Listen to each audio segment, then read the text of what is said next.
Hello everyone, आज हम सीखेंगे वेस्टर्न ब्लॉट सैम्पल प्रिपरेशन के बारे में। उसके पहले एक बार ना हम वेस्टर्न ब्लॉट का फ्लो देख लेते हैं। वेस्टर्न ब्लॉट का फ्लो ऐसे होता है कि पहले हम सैम्पल प्रिपरेशन करते हैं, फिर आज हम इसके बारे में पढ़ेंगे।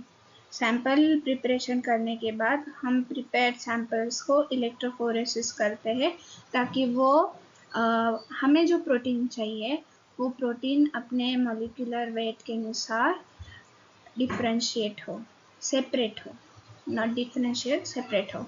इलेक्ट्रोफोरेसिस के बाद वो जेल पे जो हमारा प्रोटीन सेपरेट हुआ है उसको हम ब्लॉट करते हैं नाइट्रोसेल्युलोज मेम्ब्रेन और पीवीडीएफ मेम्ब्रेन पे। उसे बोलते हैं ट्रांसफर। ट्रांसफर होने के बाद हम हमारा जो ये पेपर पे बैंड सेपरेट हुए, ट्रांसफर हुए हैं, उनको विजुअलाइज करने के लिए हम उनको इम्यूनो डिटेक्शन करते हैं। इम्यूनो डिटेक्शन करने के बाद हम वो इमेजेस एक्वायर करते हैं, वो एक डिवाइस से होता है। और फिर इमेज लेने के बाद उन इमेजेस को हम एनालाइज करते हैं कि हमारा प्रोटीन सैंपल कितना अमाउंट में प्रेजेंट है, कितना कॉन्सेंट्रेशन में है। तो ऐसा वेस्टर्न ब्लॉट का पूरा फ्लो होता है, ठीक है। इसके बाद सैंपल प्रिपरेशन का पहला स्टेप जो होता है वो होता है हमारे पास टिश्यू कल्चर होता है, सेल कल्चर होता है, बैक्टीरियल कल्चर होता है। तो अकॉर्डिंग टू आवर नीड हम सेल्स के हिसाब से टिश्यूज के लिए अलग प्रोसीजर होता है सेल लाइसिस का। कल्चर्ड सेल्स के लिए अलग से डिफरेंट तरह के सेल लाइसिस होते हैं, बैक्टीरियल सेल्स के अलग होते हैं। एंजाइमेटिक, फिजिकल या फिर केमिकल सेल लाइसिस की मदद से पहले हम सेल से अपना प्रोटीन ऑफ इंटरेस्ट निकालेंगे, तो वो उसको हम कहेंगे लाइसेट या फिर सेल एक्सट्रैक्ट। अब ये सेल एक्सट्रैक्ट से हमें चाहिए हमारा प्रोटीन ऑफ इंटरेस्ट। तो इसके लिए प्रोटीन ऑफ इंटरेस्ट या फिर प्रोटीन्स चाहिए सेल्स में से। तो सेल्स को डिग्रेड करने के लिए, फिर ये सेल लाइसेट को डिग्रेड करने के लिए सेल लाइसिस बफर हम बनाते हैं, जिसमें हम पीआईसी और पीएमएसएफ ऐड करेंगे। पीआईसी क्या है? प्रोटीनेज इनिबिटर है जो प्रोटीन्स को डिग्रेड होने से बचाता है। और पीएमएसएफ क्या है? तो पीएमएसएफ फॉस्फेटेज इनिबिटर है जो प्रोटीन्स के बीच के बॉन्ड्स को डिग्रेड होने से हेल्प करेगा। और ये सारी प्रोसेस हम करेंगे आइस पे, क्योंकि अगर टेम्परेचर बढ़ गया तो प्रोटीन्स का जो स्ट्रक्चर है वो डीनेचर हो जाएगा और प्रोटीन्स डिग्रेड होना शुरू होते हैं। इसलिए इसके आगे जो भी प्रोसेस करेंगे हम वो आइस पे करेंगे। यहाँ तक आगे कि हमने प्रोटीन के मतलब सेल्स को लाइस किया है, सेल लाइसिस बफर ऐड किया है। अब इसको हम इंक्यूबेट करेंगे 15 मिनट्स के लिए ऑन आइस, ताकि उनके बीच वो प्रोसेस हो सके। अब हम ये जो सेल्स है, सेल लाइसेट है, इसको सेंट्रीफ्यूज करेंगे रिसस्पेंड करके एक न्यू एपेंडॉफ में 15 मिनट तक सेंट्रीफ्यूज करेंगे और उसका टेम्परेचर भी होगा 4 डिग्री सेल्सियस। सेम रीज़न कि हमें टेम्परेचर मेंटेन करना है। फिर सेंट्रीफ्यूज करने के बाद याद रखिएगा, सेंट्रीफ्यूज करते वक्त हमें बैलेंसिंग करना है। फिर जो हमें सेंट्रीफ्यूज करने के बाद पेलेट आएगा वो पेलेट को डिस्कार्ड करना है। और जो सुपरनेटेंट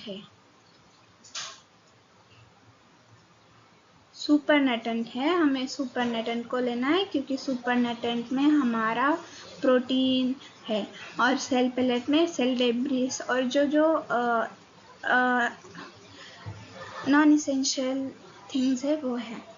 तो वो सेल्स सुपरनेटेंट को हम रिसस्पेंड करेंगे न्यू माइक्रोसेंट्रीफ्यूज ट्यूब में और फिर उसको क्वांटिफाई करेंगे। क्वांटिफाई करने के डिफरेंट तरीके हैं, जैसे ब्रैडफोर्ड ऐसे, बीसीए ऐसे, फैलिन लॉरेन, अलग अलग तरीके के टेस्ट है जिससे हम प्रोटीन कॉन्सेंट्रेशन निकाल सकते हैं।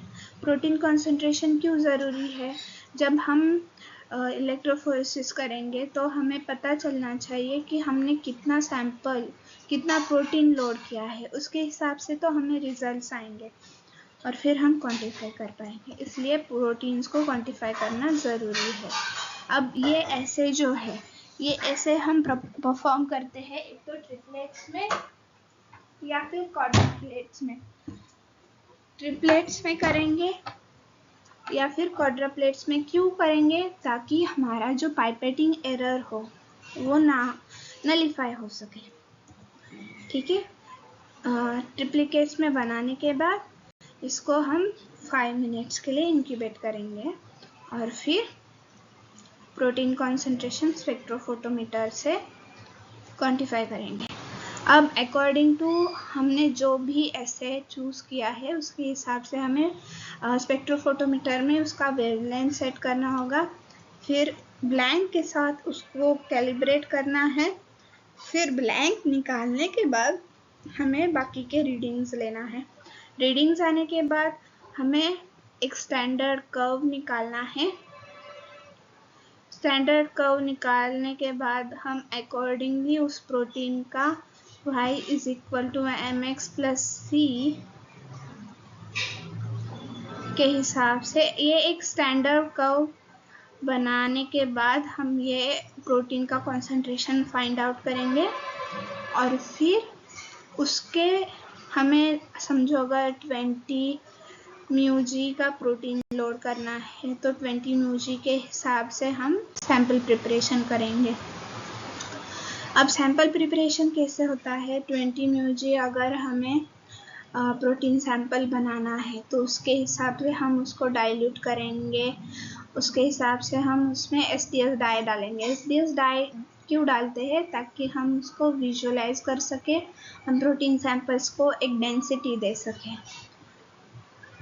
तो वो होने के बाद फिर हम सैंपल्स एफ एंड ऑफ में बनाए हैं, तो इनको हम स्पिन डाउन करेंगे ताकि हमारा जो भी प्रोटीन डाई के साथ प्रोटीन लगा हुआ होगा वॉल्स पे वगैरह वो नीचे जमा सेटल डाउन हो, और फिर इसको इंक्यूबेट करेंगे 95 डिग्री पे 5 मिनट्स। क्यों इंक्यूबेट करना है? ताकि हम प्रोटीन्स को डिग्रेड कर सके। इसके बाद का हमारा प्रोसेस है डायरेक्टली प्रोटीन्स को इलेक्ट्रोफोराइज करना। इलेक्ट्रोफोराइज करने के लिए प्रोटीन्स डिग्रेड होने ज़रूरी है। डिग्रेड होने के बाद ही वो अपने मॉलिक्यूलर वेट के हिसाब से सेपरेट हो पाएंगे। तो इसके लिए इसको हम डिग्रेड करके फिर जेल रन करते हैं। और जेल रन करने से पहले जब हम सैंपल लोड करते हैं उसके पहले भी हमें वो सैंपल जो है उनको स्पिन डाउन करना नेसेसरी है, ताकि जो भी हमारा प्रोटीन वॉल्स पे लगा हो वो नीचे आए और हमारे जो लोड है उसमें हमारा जो भी प्रोटीन हो सारा का सारा वेल्स में लोड हो।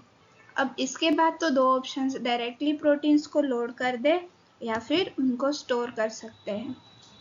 तो स्टोर हम -80 डिग्री पे करते हैं और ये इसके -80 डिग्री पे हम स्टोर करने के बाद जब भी हमें चाहिए तब -80 से निकाल के सेम प्रोसीजर रिपीट करेंगे।